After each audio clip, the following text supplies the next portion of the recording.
श्री महाप्रज्ञ गुरवे नमः। ओम श्री महाप्रज्ञ गुरवे नमः। यह संसार है और संसार एक चक्र है जिसमें आदमी घूमता रहता है। वलयाकार है, न आदि न अंत, ऐसा पता नहीं, घूम रहा है। और संसार की घूमने के दो पहिए बनते हैं, जन्म और मरण। एक आदमी संसार में आता है, जन्म लेता है, अज्ञात से ज्ञात में आता है। पहले पता नहीं था कहाँ था और अब ज्ञात हो गया कि सामने आ गया। निश्चित है कि वह कुछ जिएगा और आगे चला जाएगा। अब जो मध्य का काल है, अज्ञात और फिर अज्ञात, पहला जन्म भी अज्ञात और अगला जन्म भी अज्ञात, दो अज्ञातों के बीच में एक ज्ञात का छोटा सा द्वीप, अज्ञात के सागर में छोटा सा एक द्वीप, उसको हमें समझना है। वह ज्ञात हमारे सामने है, पर नहीं कह सकता वह भी ज्ञात है, ज्ञात नहीं है। आदमी का चेहरा ज्ञात होता है हमें, हम देख लेते हैं कि जन्मने वाला जातक है वह गोरा है या काला है, ओछा नाटा है या लंबा है। हम ऊपर ऊपर की सारी बातों को जान लेते हैं, उसको ज्ञात मान लेते हैं, पर उसमें छिपी हुई शक्तियों को हम नहीं जान सकते। वे वर्तमान में भी हमारे लिए अज्ञात रहती है। हर व्यक्ति में बहुत शक्तियाँ होती है। जैन दर्शन का एक प्रसिद्ध वाक्य है, सूत्र है कि हर प्राणी में अनंत ज्ञान, अनंत दर्शन, अनंत आनंद और अनंत शक्ति, ये चतुष्टयी है। चार चीज़ें अनंत हैं जिनका कोई अंत नहीं है। कितना विकास, कोई अंत नहीं है, किंतु ये सारे अनंत सीमा के कवच में बंधे हुए रहते हैं। एक पर्दा है, एक आवरण है। जब तक वह आवरण नहीं हटता तब तक उसका वह विकास नहीं होता। हर व्यक्ति में बौद्धिक क्षमता है और हर व्यक्ति में अध्यात्म के विकास की क्षमता है, पर जब तक पर्दा है पता नहीं चलता। बहुत प्रसिद्ध बात है उत्तराधान सूत्र के व्याख्या ग्रंथों में कि राजा ने आदेश दिया कि चित्रशाला बनानी है, चित्रकारों को आमंत्रित करो। देश भर के चित्रकारों को आमंत्रित किया गया और कहा गया कि यह राजा की चित्रशाला बननी है, तो जो चित्रकार कुशल हैं वे अपनी आशंसा प्रकट करें। अगर अच्छी नहीं बनी तो दंड भी रहेगा। आगे ये बहुत होता था, लोग घबराते थे, सहसा स्वीकार नहीं करते। आखिर दो चित्रकारों ने स्वीकार किया उस आमंत्रण को कि महाराज हम चित्रशाला का निर्माण करेंगे। राजा ने काम सौंप दिया और चित्रशाला को आधा आधा बांट दिया। बीच में एक यवनिका कनात बांध दी और 6 महीने का समय कि 6 महीने में चित्रशाला को पूरा करना है और नहीं हुआ तो फिर वही दंड। 6 महीने पूरे हुए और चित्रकार दोनों आए कि महाराज हम अपना काम कर चुके हैं, आप देख लें। राजा स्वयं आया, साथ में मंत्री और पूरा लश्कर था। चित्रशाला देखनी शुरू की तो प्रथम चित्रकार के कक्ष में गए और देखा चित्रशाला इतनी बढ़िया थी कि राजा मुग्ध हो गया और कई बार शाबाशी दी, कैसा चित्र बनाया है तुमने, गजब के चित्र बनाए हैं, जैसे मुंह बोल रहे हैं। बहुत प्रसन्न हुआ। अब दूसरे की बारी। बड़ा कुशल था। जब राजा दूसरे के कक्ष में जाने लगा तो उसने यवनिका डाल दी और पक्का काम कर दिया। राजा ने देखा, एक भी चित्र नहीं है। मंत्री ने देखा, सबने देखा कि कोई चित्र है ही नहीं। राजा की भ्रिकुटी तन गई कि चित्रकार क्या मरना चाहते हो? मेरा आदेश था, यह राजा का आदेश कि 6 महीना में तैयार करो, अन्यथा मृत्यु दंड होगा। मरना चाहते हो क्या? बोला नहीं महाराज, जीना चाहता हूँ, अभी नहीं मरना चाहता। तो तुमने किया नहीं कुछ भी? तो महाराज मैंने किया है, और किया है मैंने। कहाँ है? कोई दिख नहीं रहा है। कि महाराज देखने के लिए सूक्ष्म दृष्टि की जरूरत है, दिख जाएगा। थोड़ा आवरण हटने की जरूरत है, आवरण है तब तक नहीं दिखेगा। उसने तत्काल व्यवस्था के अनुसार अपने कर्मचारियों को संकेत किया, पर्दे हटे और सार जगमगा उठी सारी चित्रशाला। राजा ने कहा कैसा चमत्कार! 2 मिनट पहले तो एक भी चित्र नहीं था और अब सारी चित्रशाला, तुम्हारा कक्ष जगमगा उठा है। ये क्या करामात है, क्या पहेली है? बोला महाराज सच बताऊं तो मैंने एक भी चित्र नहीं बनाया। तो क्या किया फिर? ये कैसे हुआ? कि मैंने 6 महीने तक घुटाई की है, केवल घुटाई। और हमारा दोनों का एक संधि संबंध था कि चित्र तुम बनाओ और मैं केवल घुटाई करूँगा। बीच में पर्दा है, आवरण है, तो केवल घुटाई है, एक भी चित्र नहीं है। और आवरण हटाओ तो सारी मेरा जो सारा कक्ष है वह चित्रमय बन जाएगा। राजा ने इस नई कल्पना पर उसको शाबाशी दी, पीठ थपथपाई कि तुमने बड़ी नई कल्पना की है, बड़ा चमत्कार होता है। कोई भी देखने आएगा तो एक अजूबा है कि 1-2 मिनट पहले तो कोई चित्र नहीं दिखेगा, जैसे ही आवरण पर्दा हटाया, यवनिका हटाई और सारा चित्रमय बन जाएगा। हम कथा की सार वस्तु को लें। यत् सारभूतं तदुपासनीयम। बहुत सुंदर कवि ने लिखा है कि जो सार है उसको ग्रहण करो।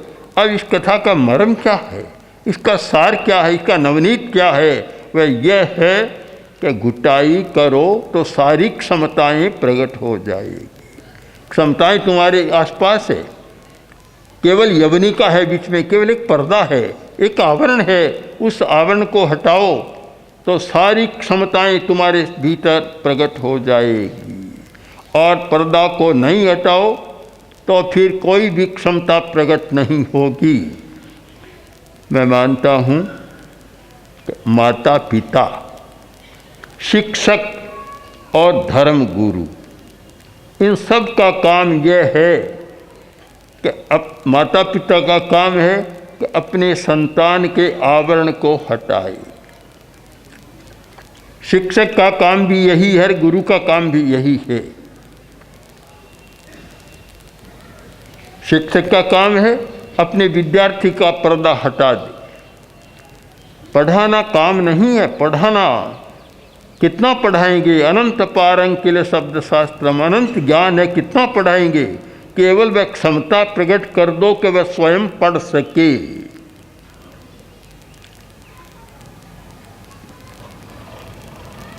मैं स्वयं को देखता हूँ कि आचार्य तुलसी ने मुझे पढ़ाया, पर फिर बाद में पढ़ाना ही बंद कर दिया।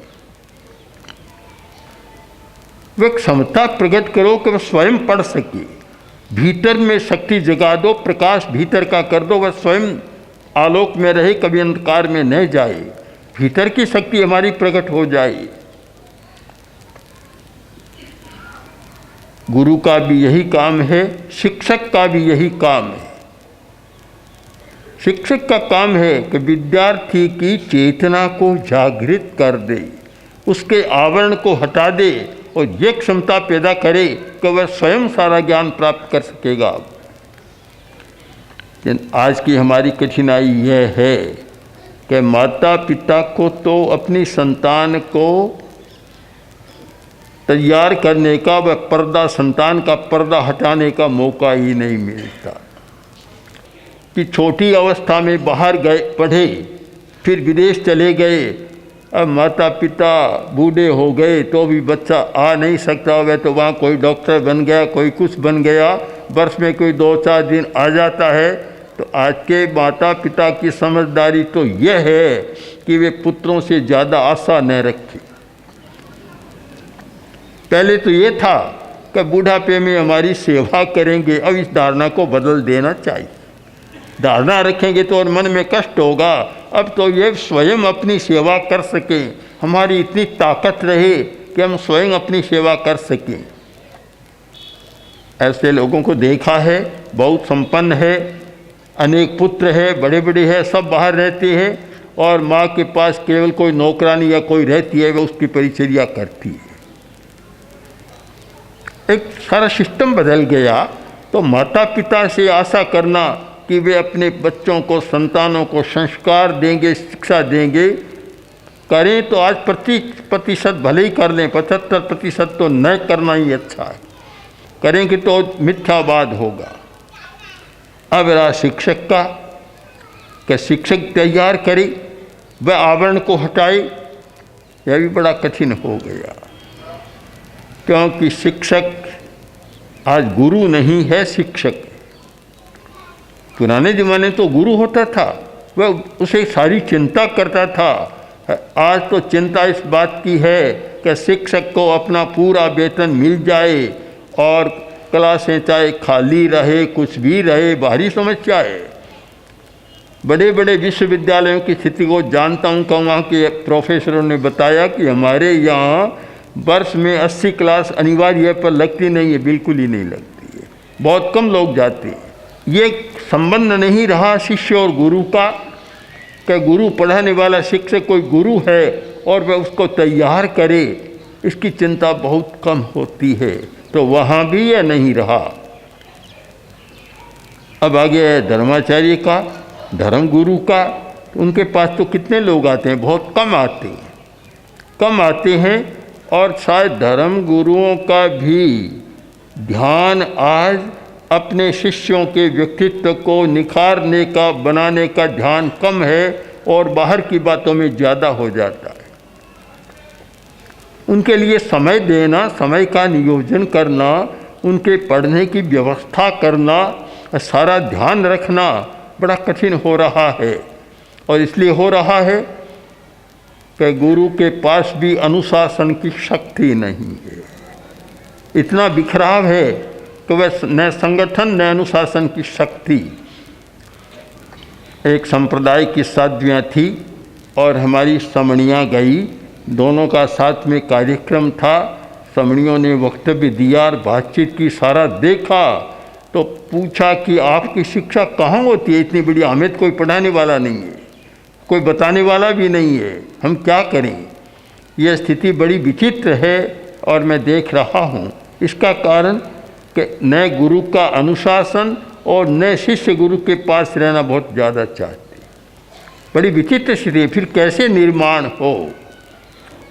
यह एक परंपरा, आचार्य भिक्षु की परंपरा में कुछ है और इसलिए है कि आचार्य भिक्षु ने अनुभव किया कि एक नेतृत्व और एक सूत्रता के बिना, एक अनुशासन के बिना व्यक्तित्वों का निर्माण नहीं किया जा सकता और उनका विकास भी नहीं किया जा सकता। कौन चिंता करी, कौन चिंता करी।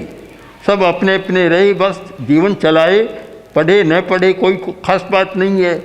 कौन विकास की चिंता करी। यह तभी संभव है जब एक नेतृत्व है, एक अनुशासन है, एक सूत्रता है। तो आचार्य का कर्तव्य होता है कि जो अपने शिष्य हैं उनके स्वास्थ्य की भी चिंता करे। पहली बात, स्वास्थ्य की चिंता, सारी व्यवस्था रखे। आपको पता है कि दक्षिण में साधु साध्वियाँ समणियाँ है, पूर्वांचल में है, उत्तरांचल में है, कहीं पश्चिम में है, कहीं भी है। थोड़ा ज्वर भी होता है तो संवादियाँ आ जाता है कि ज्वर हो गया और ये स्थिति बन रही है। कोई कठिनाई है तो यहाँ संवाद आता है, और यहाँ से देखें कि साधारण है तो समाधान वहाँ होता है, अन्यथा व्यवस्था भी की जाती है। उनके स्वास्थ्य की व्यवस्था पूरा ध्यान दिया जाता है कि किसकी क्या करना।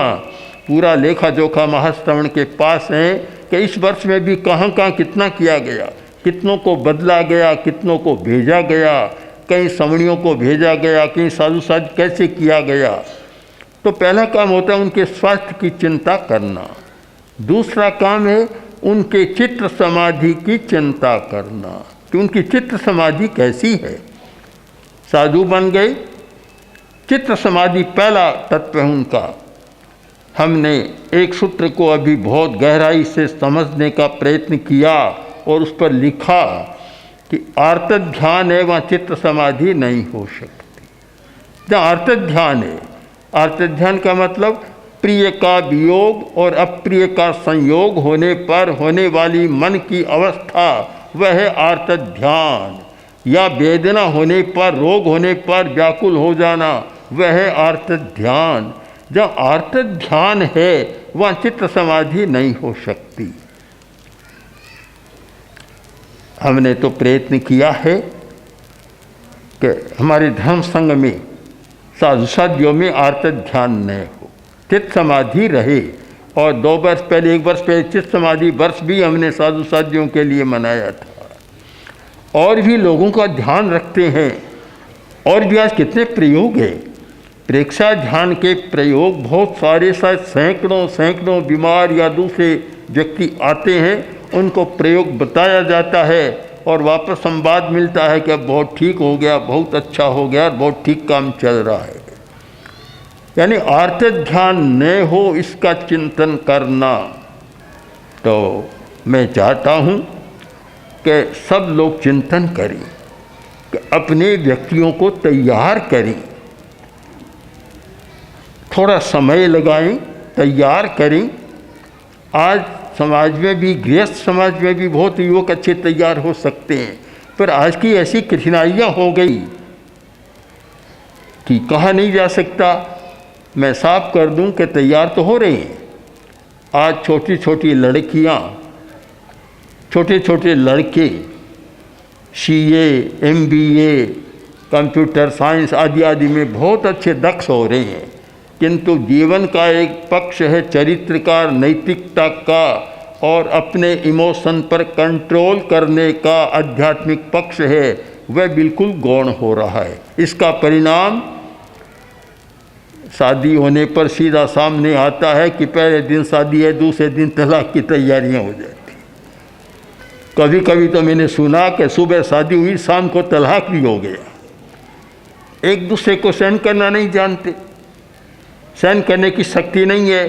हम मानते हैं कि हर आदमी में इमोशन होते हैं, भाव होते हैं। क्रोध सबका समान नहीं होता, किसी का पारा बहुत तेज चढ़ता है, किसी का कम होता है। अहंकार भी सबका समान नहीं होता, प्रकृति भी समान नहीं होती, रुचियाँ भी भिन्न होती है।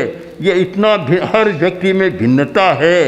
अगर भिन्नता में अभिन्नता को खोजने का और भिन्नता को सहन करने का मादा आ जाए, तब तो वह अच्छा बन सकता है, शांतिपूर्ण सह-अस्तित्व हो सकता है और चित्त समाधि रह सकती है। अगर वह शक्ति, आध्यात्म की शक्ति, सहन करने की शक्ति और अपने भावों पर, क्रोध आदि पर नियंत्रण करने की शक्ति पैदा नहीं होती है, तो फिर बस, फिर तो ये जो चल रहा है नाटक आज का बहुत चल रहा है। कितना है, जहाँ राजस्थान में हम तलाक का नाम लगभग नहीं सुनते, वो कदाचित कोई बात सामने आती। एक कस्बे में, अच्छा कस्बा, वहाँ एक भाई ने बताया, जो कार्यकर्ता था, उसने कहा कि मेरे पास मेरे गांव के 2 से तलाकों की सूची तो आ गई। भला कैसे परिवार सुखी रहेगा, कैसे चित्त समाधि रहेगी, सारी समस्या पैदा हो रही है। इसका मतलब यह है कि माता पिता भी ध्यान दें कि पैसा कमाने वाली शिक्षा तो बहुत अच्छी दिलाई जा रही है, बहुत ज़्यादा खर्च भी किया जा रहा है, किंतु शांति से जीने वाली विद्या नहीं सिखाई जाती तो वह पैसा और समस्या पैदा कर देता है और भयंकर समस्या होती है। आज हो रही है, समाज को देख रहे हैं। इसलिए आवश्यक है, माता पिता का भी कर्तव्य है कि बच्चे के आध्यात्मिक या धार्मिक पक्ष का विकास कैसे करें जिससे वे शांति के साथ जी सकें और जीवन का आनंद ले सकें। मैंने ऐसे लोगों को देखा है कि अरबों की संपत्ति पर जीवन का आनंद नहीं, रोते रहते। मैंने मेरे सामने भी देखा है उनको कि आते तब आंखों में आंसू रहते। कारण कहते हैं कि लड़का मेरी बात नहीं मानता, लड़का इधर जाता है, लड़के की बहू इस दिशा में जाती है और पत्नी पीछे जाती है, पता नहीं क्या करती है। कोई किसी की बात मानता नहीं, कोई किसी सुनता नहीं। भारी समस्या है। इस समस्या का समाधान हो सकता है। एक समाधान कर्मवाद की भाषा में, आगम की भाषा में कहूँ तो कसाई का अल्पीकरण ये सिखाया जाए तो शांति के साथ जीवन चल सकता है। कसाय क्रोध मान माया लोभ, इसका अल्पीकरण, धर्म का काम ही अल्पीकरण करो, कम करो इनको। अगर वह शिक्षा मिले तो जीवन शांति से चल सकता है। अथवा उसे और नैतिक मूल्यों का या प्रेक्षा ध्यान जीवन विज्ञान जैसी अध्यात्म की विद्याओं का शिक्षण मिले तो परिवर्तन आ सकता है, अन्यथा कठिनाई है। मैंने मुंबई में एक बार कहा था, मेरे सामने काफ़ी समस्याएं आई ये पति पत्नियों की, तो मैंने कहा अब तो ऐसा लगता है इनकी समस्याओं को सुनकर कि विवाह से पहले 4 सप्ताह का प्रेक्षा ध्यान का शिविर किए बिना शादी नहीं करनी चाहिए। कम से कम उन्हें पता हो जाए सच्चाई का, आगे तुम क्या करोगे, क्या होना है। जन्म कुंडली देखते मिलाते हैं कि मांगलिक मिलता है कि नहीं, गण कैसा है, गण मिलते हैं कि नहीं। तो जन्म कुंडली दिखाने के साथ ही ये देख लो कि इनका अपने इमोशन पर कंट्रोल करने की कुंडली कैसी बोल रही है, वह और दिखा लो तो और ज़्यादा अच्छा हो जाएगा। तो इसलिए आवश्यक है कि एक शांतिमय घरेलू शांति, घरेलू परिवारों में शांति रहे, पड़ोस में शांति, संस्थाओं में शांति, इमोशन पर कंट्रोल नहीं। इसलिए संस्थाएं भी लड़ाई का अड्डा बनी हुई हैं, बन जाती हैं। बस संस्था का मतलब हो गया कि बाहर तो लड़ नहीं सकते और वह अखाड़ा है कि वहाँ जाकर तुम खूब लड़ सकते हो। ये सारी स्थिति क्यों होती है कि वह शिक्षण नहीं मिलता कि इमोशन पर कंट्रोल कैसे किया जाए। उसके बिना काम भी नहीं होता, काम भी अच्छा नहीं चलता। इसलिए आवश्यक है कि व्यक्तित्व का निर्माण, और उस निर्माण में केवल बौद्धिक विकास का नहीं, बौद्धिक विकास के साथ साथ मानसिक शांति, चरित्र बल, नैतिकता का बल और कसाय के अल्पीकरण का शिक्षण मिले तो मैं मानता हूँ कि एक सर्वांगीण अच्छे व्यक्तित्व का निर्माण किया जा सकता है। ओम अर्हम्। ओम श्री महाप्रज्ञ गुरवे नमः। ओम श्री महाप्रज्ञ